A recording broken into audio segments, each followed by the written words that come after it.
Listo, entonces iniciamos entonces clase de dinámica. Otra vez.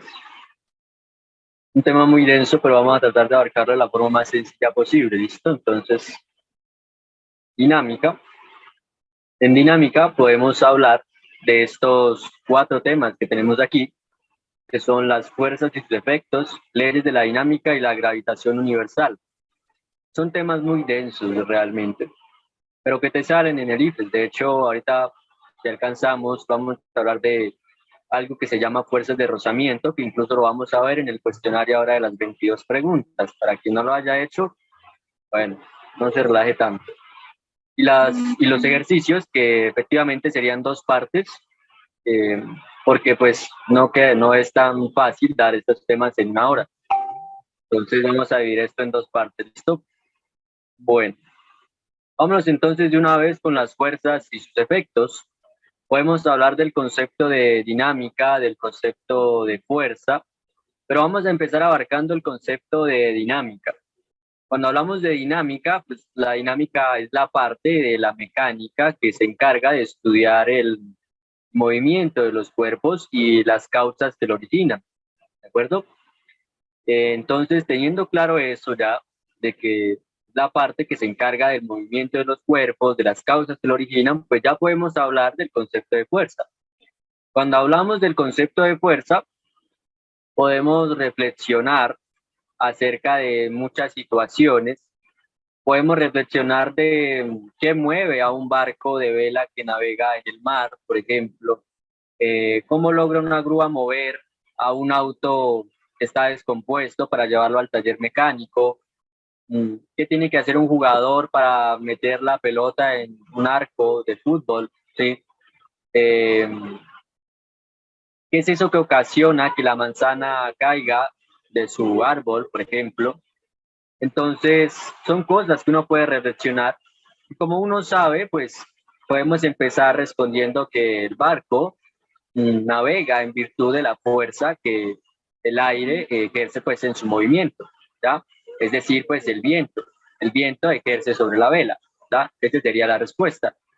El coche descompuesto pues es remolcado gracias a que es jalado por una fuerza que recibe la grúa, por ejemplo.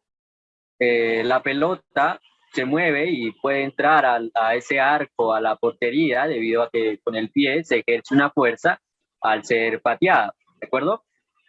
La manzana que cae al suelo, a ver, esas se las dejo a ustedes. ¿Por qué cae la manzana al suelo? Está la manzana, ¿y por qué cae al suelo?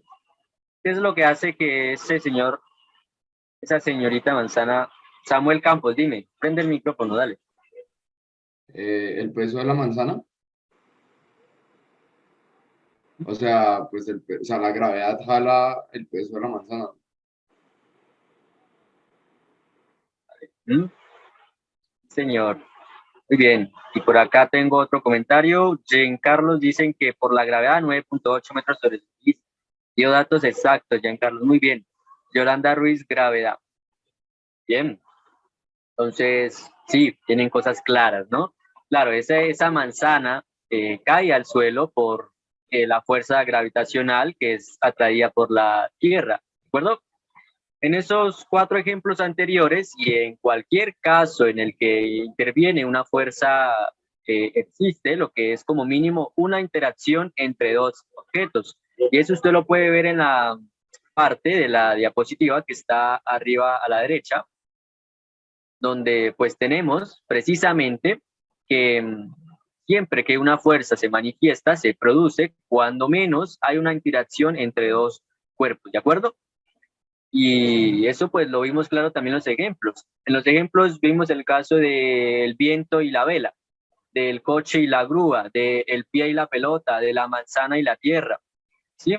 En esos tres primeros casos existe un contacto físico entre el objeto que ejerce la fuerza y el que la recibe, y es por esa razón que estos ejemplos pueden abarcar en la parte de esas fuerzas que reciben el nombre de fuerzas de contacto. No se les vaya a olvidar esos ejemplos que dimos de la pelota y la patada que le pegó pues el jugador y esas cosas, pues es fuerzas de contacto. así se le llaman a esas. Y luego teníamos al caso de la fuerza de atracción que la Tierra ejerce sobre la manzana, ¿de acuerdo? Entonces ahí tenemos a los dos objetos que interactúan sin que exista algún contacto entre ellos. Y a ese tipo de fuerzas se les da el nombre de fuerzas de acción a distancia. Bueno, no se les vaya a olvidar ese ejemplo que dimos de la manzana y de la gravedad de la manzana y de la Tierra. La clasificamos, como no tienen contacto entre ellos, la clasificamos de fuerzas de acción a distancia. ¿Sí? Ya más adelante podríamos hablar más de ese tema, pero pues por ahora sigamos. Ese término de fuerza nosotros lo empleamos para expresar, digamos, que un avión se mueve por la fuerza producida por las turbinas, que las nubes y los árboles se mueven por la fuerza del viento. Eso usted lo puede ver en la parte de abajo a la izquierda. Bueno, usted se da cuenta ahí que las hojas de los árboles caen sobre la superficie de la tierra porque esta ejerce una fuerza sobre ellas, ¿de acuerdo? Entonces, el aire en movimiento, el viento, genera una fuerza que mueve la rama de los árboles, ¿no? Facilísimo. Sin embargo, pues no todas las fuerzas producen un movimiento sobre los objetos. Usted puede pensar en un objeto en movimiento. Si recibe una fuerza en sentido contrario al de su movimiento, puede disminuir su velocidad e incluso podría llegar a detenerse. Entonces, también puedes plantear otra situación, por ejemplo, usted al pararse sobre una llanta de automóvil, esas típicas del parque, de un parque colombiano, usted se para sobre una llanta de automóvil y la fuerza provocada por el peso, digámoslo así, pues deforma la llanta. Sí, yo sé que en algún momento jugaron en eso, si iban al parque, si no, pues... entonces ya definir qué es una fuerza no resulta tan simple, pero podemos decir que una fuerza se manifiesta siempre que exista, cuando menos, una interacción entre dos objetos. Bueno, facilísimo, hasta ahí la dejamos. Ese es el concepto de fuerza. No se les vaya a olvidar. La van a ver en algún momento, ya sea en su universidad, en cualquier parte. Aquí yo creo que se han dado cuenta conmigo, siempre vamos un poquito más allá para que si en algún momento le tocan estos temas en su universidad, usted diga, uy, yo miré esto con David, yo me acuerdo. ¿Sí o no? Y podemos hablar también de lo que son las clasificación de las fuerzas fundamentales de la naturaleza. ¿Ya? En términos generales, las fuerzas fundamentales pueden clasificarse según su origen y características en 4 grupos, ¿de acuerdo? ¿Cuáles son? Usted puede tener a las fuerzas gravitacionales, las fuerzas electromagnéticas, las fuerzas nucleares y las fuerzas simples, ¿de acuerdo? Bueno, fuerzas débiles, perdón. Cuando hablamos de fuerzas gravitacionales, son las que se producen debido a las fuerzas mutuas de atracción que se manifiestan entre dos objetos cualesquiera del universo y pues la causa está en función de la masa de los objetos, de la distancia que existe entre ellos, ¿sí? Yo creo que hasta ahí es claro, ¿no? Y a esas fuerzas se le debe precisamente que los planetas mantengan sus órbitas elípticas, que es lo que vemos ahí en esa imagen. Ese peso de los objetos y que todo objeto suspendido caiga a la superficie al cesar la fuerza que lo contiene o que lo sostiene, pues es precisamente a esto, ¿no? Cuanto mayor masa tenga el objeto, mayor será, ¿qué va a ser mayor? A ver, ya se las dejo a ustedes.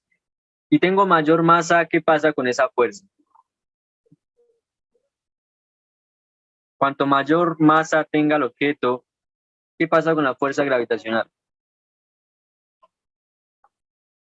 Dice Julián mayor, Paula Balaguer que dice que es mayor, mayor fuerza de atracción, Julián Mayorga, y Samuel Campos dice que es igual. ¿Listo?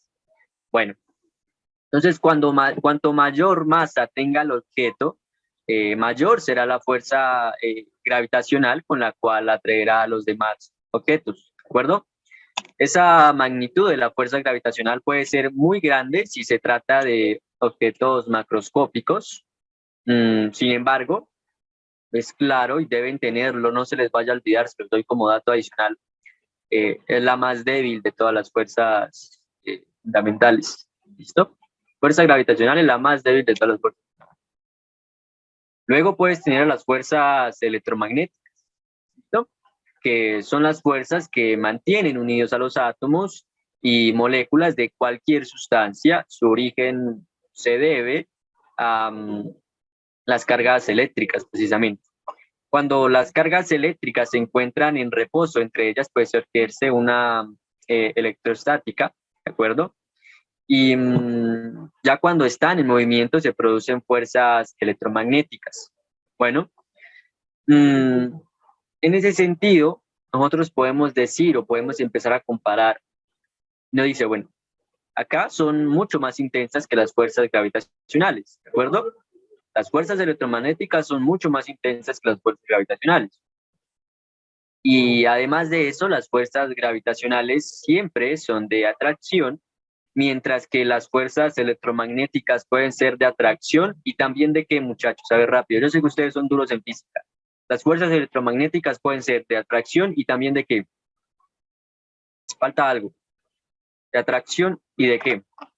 Por ahí ya tengo unos.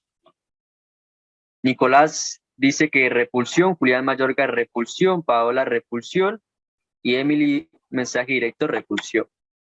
Emily, si algo tiene los mensajes directos, o sea, repulsión. ¿Sí? Pueden ser de atracción y de repulsión, ¿de acuerdo? Y luego puedes hablar de las fuerzas nucleares, que aunque, bueno, no se sabe con certeza cuál es su origen, se supone que son engendrados por los mesones. Bueno, que entre los mesones, entre las partículas del núcleo y esas pues son las encargadas de mantener unidas a las partículas del núcleo atómico, precisamente esos mesones. Y eso usted lo ve en esa figura que tiene ahí, núcleo atómico y demás. Bueno, sí, ahí usted se da cuenta que las fuerzas nucleares que se supone que son engendradas por intermedio de mesones entre las partículas del núcleo atómico, pues son las encargadas de mantener unidas a las partículas del núcleo atómico, ¿de acuerdo? Entonces, resulta evidente la existencia de fuerzas atractivas en el núcleo atómico, porque pues, sin ellas sería inconcebible la cohesión de los protones en el núcleo. ¿Alguno tiene alguna idea de por qué no puede, si no existiera esa fuerza nuclear, por qué sería inconcebible que los protones estuvieran ahí, juntos? Rápido. Sé que son duros en física ustedes. Ustedes son muy filos. Rápido. ¿Por qué sería inconcebible que los protones estuvieran ahí juntos en el núcleo si no existiera la fuerza nuclear?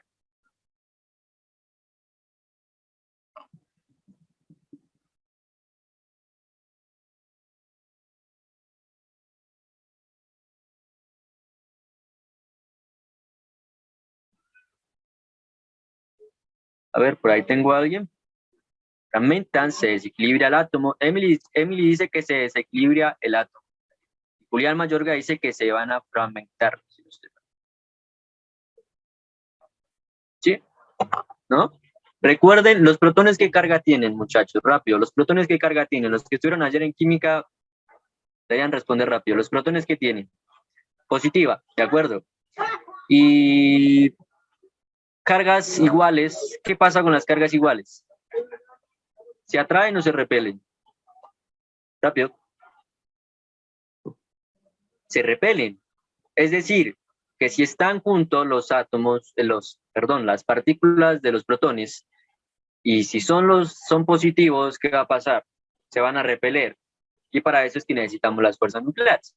Si no, pues sería inconcebible. ¿Estamos de acuerdo? Entonces ahí ya tienen otro datico. No se les vaya a olvidar. Entonces sí, sin esta fuerza nuclear, pues sería inconcebible lo que es la cohesión de los protones en el núcleo, porque toda vez que estas partículas, por tener carga eléctrica positiva, pues deberían rechazarse entre sí, ¿estamos de acuerdo? Sin embargo, pues las fuerzas nucleares son más intensas que esas fuerzas eléctricas en el núcleo e incluso son opuestas a ellas. Entonces, por eso se logra que ellos estén ahí pegaditos, ¿de acuerdo? Por si de pronto alguien le llega a preguntar, bueno, pero no es que se repelen, ¿qué pasa? Porque están ahí juntos, ya se la sabe. Yo no. Mm, y esas fuerzas nucleares pues se manifiestan un alcance muy pequeño y su magnitud disminuye y de manera muy rápida fuera del núcleo. Entonces no se les vaya a olvidar.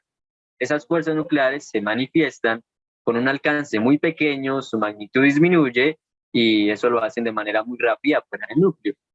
Incluso su valor se puede llegar a despreciar cuando las distancias de separación son mayores a 10 a la menos 14 metros, que por ahí pues, también tiene otro dato. Me gusta dar muchos datos ahí más adicionales. Y por último tienes a las fuerzas débiles, ¿de acuerdo? Las fuerzas débiles pues son las que se van a caracterizar por provocar una inestabilidad en determinados núcleos atómicos y también pues fueron detectadas en sustancias radiactivas nucleares, bueno, naturales, perdón. Y luego, posteriormente, pero ¿qué pasa si se rompe por alguna razón las fuerzas nucleares en un átomo? Esa la vimos ayer, habíamos dicho que incluso hay suficiente para crear una bomba, ¿no? La habíamos visto, ayer la vimos así por encimita. Pero qué buena pregunta, sí señor. Mm, claro, estaría brutal. Pero bueno, ayer la hemos visto que se podría generar, hay suficiente capacidad para generar una bomba. Ideal Mayorga, qué interesante que tengas ese tipo de preguntas. Muy chévere, la verdad. Mm, ayer no puede estar, pero dale. Bueno, sigamos porque se nos va el tiempo. Se vuelven inestables efectivamente. Y Giancarlo, bien. ¿Ah? Entonces, esa habíamos hablado, ¿no? Que se vuelve así. Entonces, decíamos que fueron descubiertas en una manera de radiactivas naturales y posteriormente los científicos comprobaron mmm, que son determinantes en casi todas las reacciones de decaimiento radiactivo. Bueno, y eso es, ¿sí? Luego ya como por dato adicional, ¿sí? Como por dato adicional, hay unas nuevas teorías acerca de las fuerzas fundamentales de la naturaleza que nos hablan de que las semejanzas entre las fuerzas gravitacionales y las fuerzas eléctricas pues han originado que los científicos busquen un modelo simplificado que reduzca el número de fuerzas fundamentales en la naturaleza, ¿sí? Y es por eso que consideran que las fuerzas gravitacionales y eléctricas pueden ser aspectos diferentes de la misma cosa. Y por ahí ya aparece Albert Einstein y demás, ¿no? Bueno, pero pues los físicos continúan sus investigaciones con esa expectativa de encontrar las relaciones entre las fuerzas fundamentales de la naturaleza. Y esas relaciones de lo que hacen es demostrar que los distintos tipos de fuerza son manifestaciones de diferentes, de una única superfuerza. Uy, si se saca eso sería brutal, ¿cierto muchachos? Estamos de acuerdo que sería brutal conocer eso. Mm, y ese razonamiento de una superfuerza pues se basa en lo que es la teoría del Big Bang, que señala que el origen del universo se debió a una gran explosión ocurrida hace unos 13.700 millones de años y que en los primeros instantes después de dicha explosión mm, se produjeron energías tan grandes que todas las fuerzas fundamentales se unificaron en una sola fuerza. Entonces es algo muy interesante. Bueno, estábamos hablando del Big Bang. Yo les tengo una pregunta, a ver, ¿qué opinan ustedes? Este no es el momento de debates. Recuerden que conmigo van a tener un momento de debate, pero iba a hacer una pregunta. Y bueno, según la ciencia se creó el Big Bang y demás, ¿no? Pero si se creó a partir de ahí, ¿qué había antes del Big Bang? Esa es la pregunta. Mientras yo voy explicando otra teoría, ustedes vayan respondiendo por ahí. Se basa en la expansión del universo, el cual es un hecho real comprobable. Y sí, señor. Sí, señor. ¿Qué había antes del Big Bang, entonces? Ahí vayan respondiendo, a ver qué opinan ustedes, ¿no? Entonces hablemos de los tipos de fuerza. En los tipos de fuerza, ¿cuáles tienes? A las de contacto y a las de distancia. ¿Estamos de acuerdo? Entonces, en nuestra vida diaria constantemente estamos aplicando fuerzas que llamamos de contacto, ¿ya?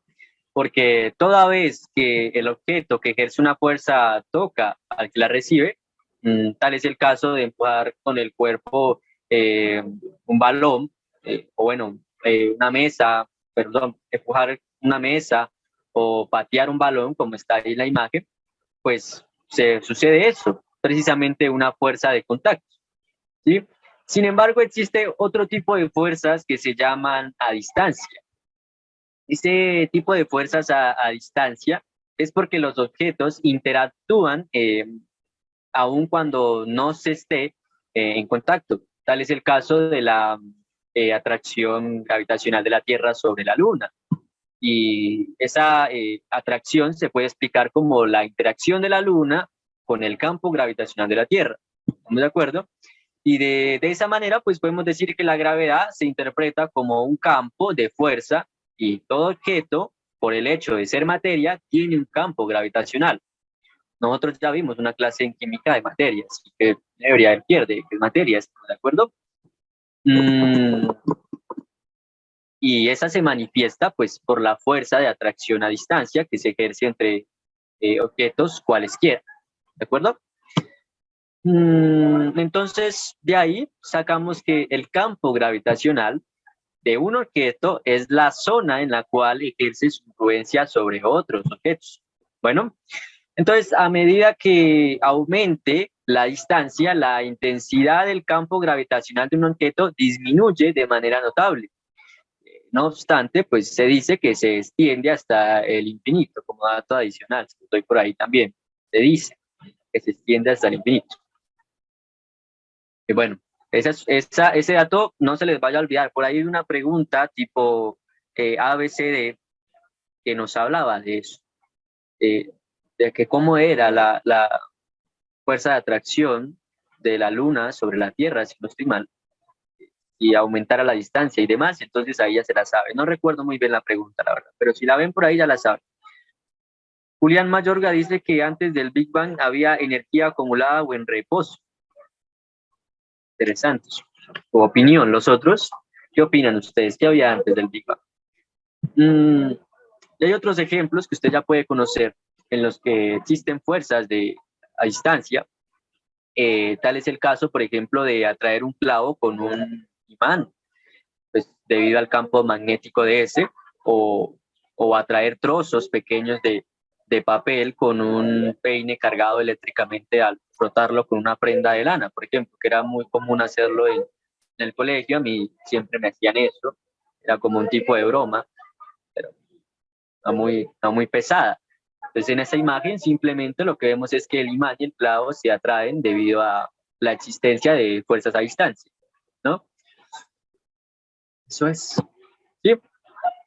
Luego puedes hablar del carácter vectorial de una fuerza.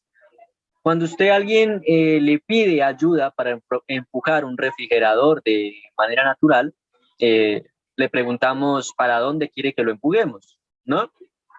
Y ese ejemplo sencillo, pues, nos puede llevar que las fuerzas de contacto y de acción a distancia nos van a posibilitar comprobar que el efecto que una fuerza produce sobre un objeto depende de su punto de aplicación. Bueno, y además de eso, pues depende de la dirección y el sentido que actúa. Por tanto, pues la fuerza de este proceso de carácter vectorial de una fuerza, ¿qué sería, muchachos? Sería una fuerza de tipo ¿qué? Si le estoy hablando que tiene sentido y que tiene dirección, ¿qué será? ¿De tipo qué? A ver, duros en física, por aquí tengo gente muy toca en física. Samuel Campos, el primero que respondió bien, vectorial. Sí, es una fuerza de magnitud vectorial. ¿Ya? Julián Mayorga también respondió, perdón. Y se representa gráficamente mediante un qué. Si es vectorial, gráficamente, ¿con qué se representa?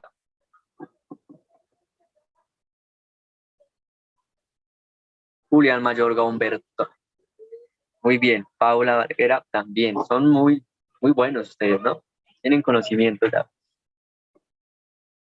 Sí, vamos bien, entonces. Ahora, ¿cómo se mide, no? Tenemos un dispositivo y unas unidades. Ese dispositivo que está ahí, ¿cómo se llama? A ver, ¿alguien sabe cómo se llama ese dispositivo de ahí? Esa imagen que tenemos ahí, ¿qué será? ¿Qué será? ¿Cómo se llama eso que está ahí? Se usa para medir fuerza. ¿Cómo se llama?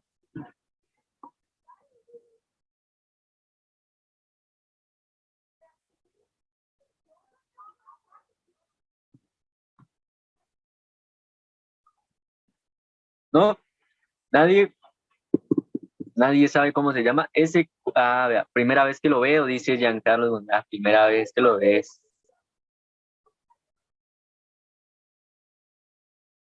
Bueno, vamos a darle. Eso que está ahí se llama dinamómetro. El dinamómetro es para medir fuerzas. Dinamómetro. Para medir la intensidad o magnitud de una fuerza se utiliza un dispositivo que se llama dinamómetro. Eh, Su funcionamiento se basa en algo que se llama la ley de Koch. ¿Sí? Más adelante la vamos a ver, así que tranquilos. No sé si alcancemos ahora, pero vamos a ver la ley de Koch más adelante, por si a alguno le interesó la clase esta que estamos viendo, en la segunda parte muy probablemente vamos a ver la ley de Koch. ¿Listo? Ya vamos para allá, Emily, ya vamos para allá. Y esa enuncia, mm, eh, esa ley de Hooke, ¿no? No se vayan a perder, estamos hablando de la ley de Hooke. Lo que hace es enunciar que dentro de los límites de la elasticidad, las deformaciones que sufre un objeto son directamente proporcionales a la fuerza que recibe. ¿De acuerdo? Entonces, ese dinamómetro consta de un resorte con un índice y una escala conveniente, ¿sí? Que está graduada precisamente, ¿no? Y esa deformación producida del resorte al colgarle un peso conocido se transforma mediante una lectura del índice en la escala graduada, precisamente en una magnitud concreta que se llama fuerza aplicada, una magnitud concreta de la fuerza aplicada. ¿De acuerdo? Entonces, no se les vaya a medir, no se les vaya a olvidar, para medir la magnitud de una fuerza como es la producida por el peso de un cuerpo, se usa un dinamómetro. ¿De acuerdo? Ahora vamos a ver las unidades para medir fuerza. Por ahí Emily preguntó, ¿cómo se mide? ¿No? Las unidades para medir. Mm, en el Perú, yo soy trabajador en el Perú, por si alguna persona se da cuenta que yo hablo mucho del Perú es porque trabajo. En el Perú se utiliza, es muy común utilizar una unidad de fuerza que se llama el kilogramo fuerza. ¿Sí? Es muy común. Ese mismo pertenece al denominado sistema técnico de unidades. Yo creo que para ustedes es claro. No sé si alguien ya les dio introducción a la física. ¿Alguien me confirma si ya les dieron introducción a la física? Eh, Deberían haberles hablado de los sistemas de unidades. O bueno, en algún momento deberían haber escuchado. Eh, ese pertenece al denominado sistema técnico de unidades. Por ejemplo, su peso lo expresas en kilogramo fuerza. Se representa la fuerza con que la Tierra atrae un objeto cuya masa es de 1 kilogramo. Y es por ello que decimos que el peso del objeto es de 1 kilogramo fuerza. ¿De acuerdo? Y de igual manera, una persona cuya masa es de 70 kilogramos tendrá un peso de 70 kilogramos fuerza, lo que representa la fuerza con que la Tierra atrae su masa. ¿De acuerdo? Entonces, también se emplea el gramo fuerza como unidad de fuerza, que su equivalencia sería 1 kilogramo fuerza es igual a 1000 gramos fuerza. ¿Sí? Pero ya viene el importante, ¿no? Que es el sistema internacional donde se utiliza el Newton. Yo le hablé ahorita del kilogramo fuerza, ¿de acuerdo? Tiene sus diferencias, Samuel Campos, pues es que es otro sistema, ¿de acuerdo? En el sistema técnico de unidades, las personas que utilizan el sistema técnico de unidades, algunos peruanos, hablan del kilogramo fuerza. Es muy común utilizarlo. Pero ya si hablamos del sistema internacional de unidades, espero que ya hayan escuchado de él, o si en algún momento tengo la posibilidad de darles introducción a la física, ahí se van a dar cuenta. pues está en proceso de ya formalizarse, ¿no? Como para hablar un mismo idioma, ¿sí? Porque ocurren estos procesos, ocurren esto donde, por ejemplo, alguien le dice a usted, tenemos 70 kilogramos fuerza, y usted, uy, espere, ¿qué es eso? One moment, y usted no sabe que le están hablando de la fuerza, ¿entiende? Usted no sabe que eso es como si le estuvieran hablando en el sistema internacional, que es Newton, ¿de acuerdo? Entonces, es para hablar un mismo idioma esto del sistema internacional, y precisamente eso lo hablan en el IFES y en otras pruebas, ¿de acuerdo? Así que no se vayan a preocupar, no se vayan a poner ahora, uy, ¿qué es kilogramo fuerza? No, quédense con Newton. Las unidades del Newton es kilogramo punto M y no son las mismas unidades del kilogramo fuerza. Ajá, tiene sus diferencias, Giancarlos, bien. Ajá, sí, señor. Entonces, sí, en el sistema internacional se utiliza el Newton mm, como unidad de fuerza, que la equivalencia, pues, entre el kilogramo y el Newton es un kilogramo fuerza. Si quieren, anótenla, pues, se las va a escribir por acá. Es la equivalencia, ¿no? Entre el kilogramo fuerza. Entonces, un kilogramo fuerza. Uy, un kilogramo fuerza. Bueno, ahí dice un kilogramo. Listo, es que me está fallando el sistema de transcripción a la pantalla.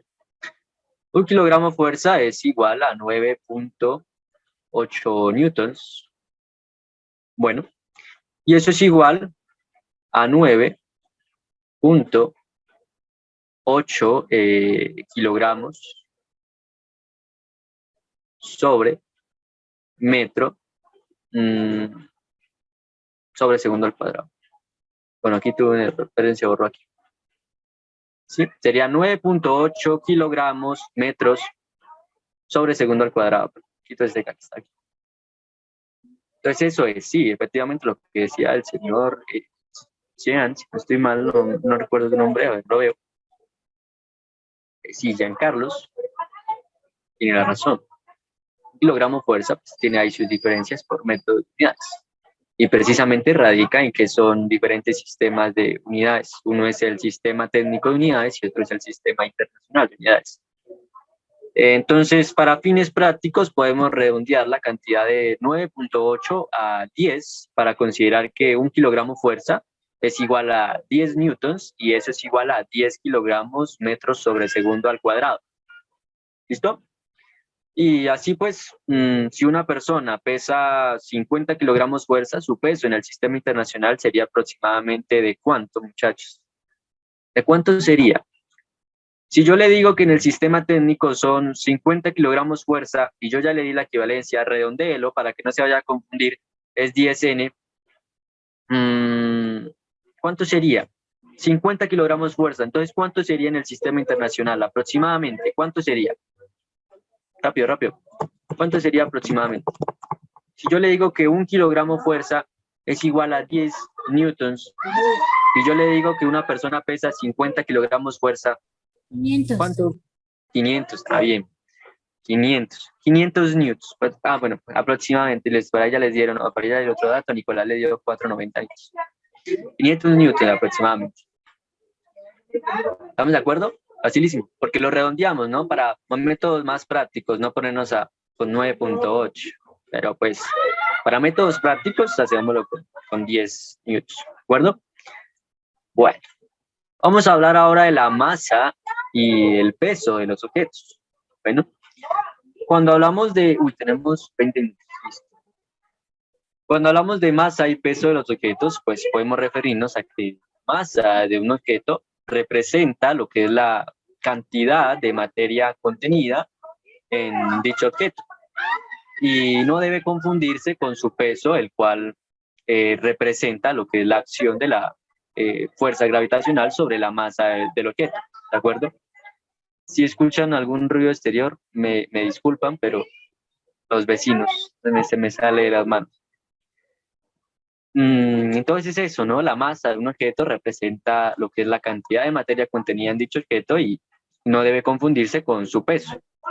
¿Ya? No se les vaya a olvidar, no se vayan a confundir con su peso, que es representado por la acción de la fuerza gravitacional sobre la masa del objeto. ¿De acuerdo?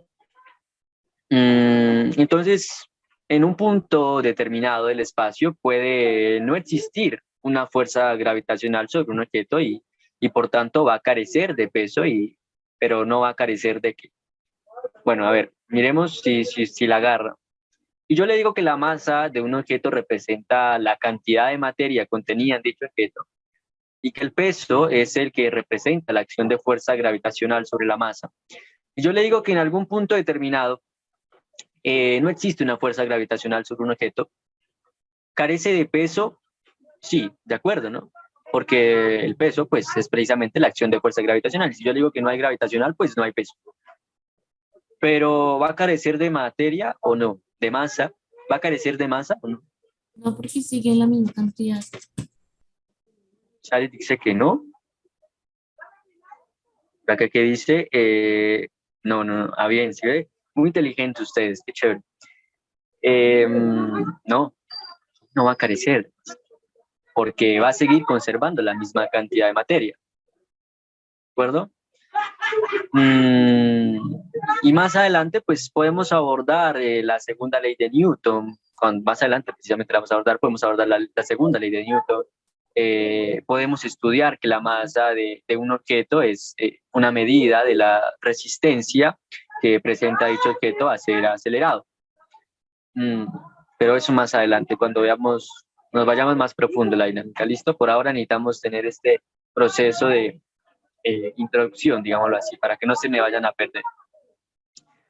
Si un objeto tiene un valor pequeño de masa, se le puede acelerar fácilmente, pero si el objeto es muy masivo, pues será más difícil de acelerarlo. Por ello se puede decir que la masa representa una medida cuantitativa de la inercia, ¿de acuerdo? No se les vaya a olvidar. Por eso representa la inercia, porque entre más masa tenga, es más difícil acelerar, más masivo, ¿no? Fácil. ¿Hasta aquí todo bien? ¿Tienen alguna pregunta, alguna cosa? ¿Todo bien? Todo bien, yo creo que sí, ¿no? Entonces, podemos decir que la inercia es la primera ley de Newton. Listo, más adelante la vamos a ver. Ahí te aclara la situación. Tranquilo, tranquilo, tranquilo. Ahorita cuando veamos la primera ley de Newton, ahí usted mismo se responde la pregunta. ¿Listo? Esa es la idea. Entonces téngase la pregunta ahí, no se le vaya a olvidar y cuando veamos, usted mira, si alguien se la sabe, no se la vaya a decir para que él mismo se la responda. Entonces toda masa origina un campo gravitacional a su alrededor, ¿de acuerdo? Pero evidentemente una masa pequeña va a producir un campo poco intenso y por ello su acción prácticamente es nula sobre otro objeto cercano a él, ¿de acuerdo? El Sol, que tiene una estrella alrededor de la cual gravita, la Tierra es una estrella, perdón, de la cual gravita la Tierra, y los demás astros del sistema solar tiene una masa equivalente a 333.432 veces la de la Tierra, ¿de acuerdo? Y es debido a eso que la intensidad de su campo gravitacional es muy grande, la de esta estrella, ¿sí, no? Y nuestro planeta, pues, cuya masa es de 5.9 por 10 a la 24 kilogramos, lo que hace es originar un campo gravitacional a su alrededor y por eso todo objeto localizado dentro de él, pues, recibe la acción de una fuerza cuyo sentido va dirigido hacia el centro de la Tierra. ¿Sí o no? Y esa es una de las razones por lo que hay acá ese proceso, ¿no? Si no, pues estarías por ahí dando vuelticas. Entonces, la fuerza de gravedad que actúa sobre un objeto será mayor cuanto mayor sea la masa del objeto, ¿cierto? Creo que es claro. Y eso significa que la fuerza de gravedad es directamente proporcional a la masa. Y por tanto, usted puede observar que siempre, como al tener mayor masa, el peso también será mayor. Usted lo puede comprobar eso pesando con el dinamómetro, objetos de distinta masa, previamente pues determinada en una balanza, ¿no? hay que medir la masa. Y eso pues usted puede observar que hay una relación de proporcionalidad directa entre peso y masa, es decir, que P es proporcional a la masa. ¿Okay? Una pregunta, entonces cuando nos pesamos en lugar de, no entiendo, una pregunta, entonces cuando nos pesamos en lugar de, digamos, pesar 50 kilogramos de 50 kilogramos. Ah, sí, cuando quieras decir masa es 50 kilogramos, ¿de acuerdo? Cuando quieras hablar de pesar, esto es una fuerza, entonces sería en newtons. Bueno, aunque eso si usted va a medicina no se lo fundamentan muy bien. Por ejemplo, usted va al doctor y le dice, ¿cuánto es su peso? Y usted le dice 60 kilogramos. Normal, o sea, yo creo que se logra entender que ¿qué es cuando le preguntan eh, la parte del peso, ¿no? Pero si usted ya es un poquito más técnico, pues no debería responder así. Es 50 kilogramos, porque 50 kilogramos es unidad de masa, ¿de acuerdo? Pero pues eso. Bueno, compañero. Entonces sí, la magnitud del peso de un objeto se calcula lo que es multiplicando la masa por la magnitud de la aceleración de la gravedad. Y esa magnitud de números redondos es igual a 9.8 metros sobre segundo al cuadrado. Por ahí Jean lo dijo hace rato. Por tanto, la fórmula, ¿cómo quedaría? A ver, yo sé que ustedes son unos duros. ¿Cómo quedaría la fórmula para calcular eso? Creo que yo la coloqué por aquí. No, señor, no la coloca. ¿Cómo quedaría la fuerza? Tachones. ¿Cómo quedaría la fórmula? ¿Cómo se calcula la magnitud del peso? Julián Mayorga se la sabe bien. Bueno, ese sería, sería P, ¿no? P es igual a M por G, así ya es más preciso, pero si usted la quiere ver como F, pues después de que no se vaya a confundir, aunque no sería muy certero hacerlo, pero no se vaya a confundir. Entonces la magnitud del peso con P de un objeto, como les dije, se calcula multiplicando su masa, M, y por la magnitud de la aceleración, que es G, la gravedad, de la aceleración de la gravedad, perdón, es G, y eso lo redondeamos a 9.8 metros sobre segundo al cuadrado, en números redondos, ¿de acuerdo? Y en el sistema internacional de la unidad del peso es el Newton, ¿de acuerdo? Entonces, no recuerdo cuál era el nombre de la persona que me preguntó hace rato, creo que era Emily, no estoy mal, es newtons. Bueno, no te vayas a olvidar, newtons, sí se mide. Y ya en el sistema del MKS, por ejemplo, el MKS técnico, la unidad es el kilogramo fuerza, ¿sí? Que un kilogramo fuerza es igual a 9.8 newtons, ¿de acuerdo? Entonces hay diferentes, ¿no? Para que no se les vaya a olvidar, pero nosotros deberíamos manejar el sistema internacional de unidades, ¿listo? Ese es el que hay que manejar. Ya los otros están en estado eh, ya se están sacando, digámoslo así. Pero pues todavía se sigue utilizando, por si algo. Por eso les doy los valores, porque todavía se sigue utilizando. Bueno, sigamos, nos quedan 10 minuticos. Ah, bueno, antes de ir a esta teoría, vamos a hacer los 5 minuticos de debate, ¿no? Entonces, en los 5 minuticos de debate, el tutor, Nicolás, les mando una pregunta interesante. Y esta es la pregunta, debatation. Por si alguno no estuvo ayer, nosotros le vamos a llamar así al momento de debate, debatation. ¿Sí? Para que no vaya a decir, no se vaya a asustar diciendo que está mal escrito, solamente no me lo inventé ahí y lo coloqué así, debatation. Entonces el tutor, Nicolás, les colocó, ¿qué es el desarrollo? ¿Qué opinan ustedes? ¿Qué es el desarrollo?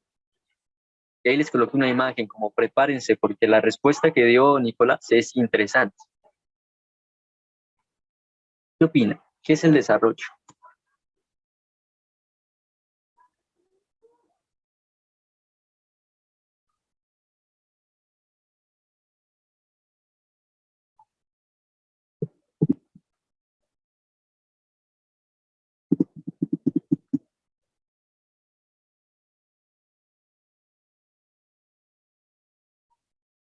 Aplicación de distintas. Bueno, entonces, te fuiste por ahí por la física. Vamos, desarrollo, perdón, no lo aclaré. Nicolás es de sociales, ¿no? Entonces esto tiene que ver con algo de sociales. ¿Qué es el desarrollo? Esto tiene que ver con algo de sociales. Es como la pregunta que hicimos ayer, que hablábamos de que si el ser humano es bueno o malo por naturaleza. Era más como de filosofía, esto es más como de sociales. A ver, ¿qué opinan ustedes respecto a las sociales? ¿Qué es el desarrollo? ¿Qué es? Perdonando, pero no, dale, dale. Sí, no, fue culpa mía antes que no te aclaré. Claro, veníamos hablando de física, pues, lo más probable es que la pregunta fuera de física.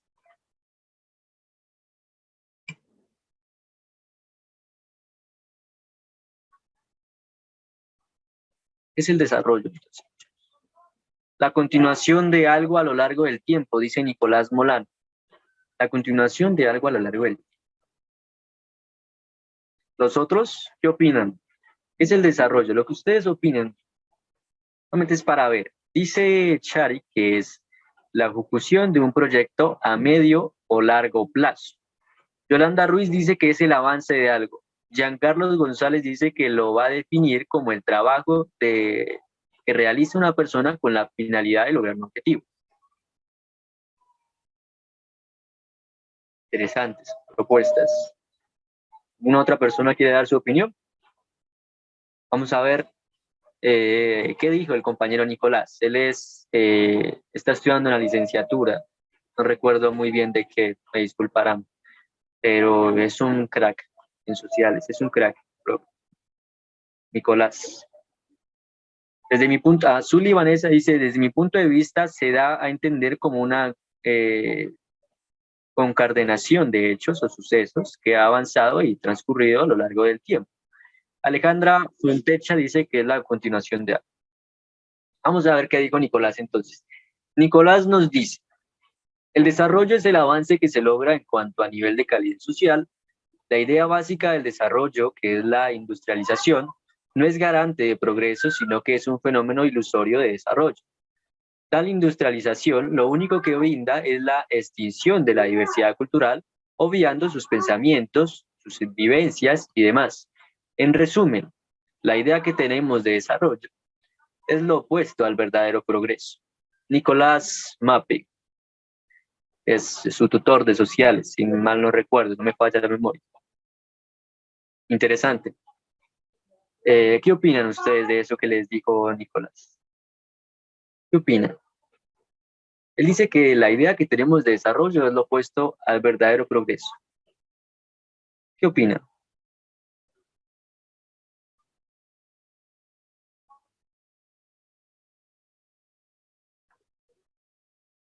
Desarrollo es el avance que se logra en cuanto a nivel de calidad social. Interesantes palabras de Nicolás. Un crack en sociales, el compa, ¿no? Bueno, entonces, mientras ustedes dicen qué opinan lo que dijo Nicolás, vamos a regresarnos. Acabamos entonces lo que era el tema de masa y peso de los objetos. Hablamos masa y peso de los objetos, hablamos cómo se mide el dispositivo, las unidades, las fuerzas de contacto a distancia, tipos de fuerza, los grupos de esas fuerzas, clasificación, concepto de dinámica, concepto de fuerza. Avanzamos bastante. Vamos a ver luego, ya nos quedan 5 minutos, efectivamente no vamos a alcanzar. Por eso hay una segunda parte, así que no se preocupen. La próxima clase, en la parte número 2, vamos a ver las fuerzas de fricción estática y dinámica o cinética. ¿Listo? Eso es lo que vamos a ver por ahí en la primera parte. ¿Sí? Luego vamos a ver, si no estoy mal fue Julián, me preguntó. Luego vamos a ver los antecedentes históricos de Aristóteles, Galileo Galilei, Isaac Newton, ¿sí? Vamos a ver las leyes de la dinámica, vamos a ver la ley de la inercia o primera ley de Newton, por ahí ya te lo adelanté, ¿no? Es la persona que me preguntó. Primera ley de inercia o primera ley de Newton, la segunda ley de Newton, la tercera ley de Newton. Bueno, vamos a ver muchísimas cosas más, vamos a ver velocidad, aceleración tangencial, la ley de la gravitación universal, vamos a ver un poco sobre la gravitación universal precisamente. donde ahí vamos a ver las leyes de Kepler, vamos a ver la primera ley de Kepler, vamos a ver la segunda ley de Kepler, vamos a hablar del Sol, vamos a hablar del universo, vamos a hablar de la Tierra, vamos a hablar de un montón de cosas. ¿Listo? Por si a alguno le interesó, se viene la próxima clase, la parte número 2, cuando vean ahí, vean acá una parte número 2 de dinámica, se meten y ahí, todos activos, ¿no? Que están como muy tranquilos, compas. Bueno, vamos a parar la grabación, porque no quede esto ahí. Stop recording.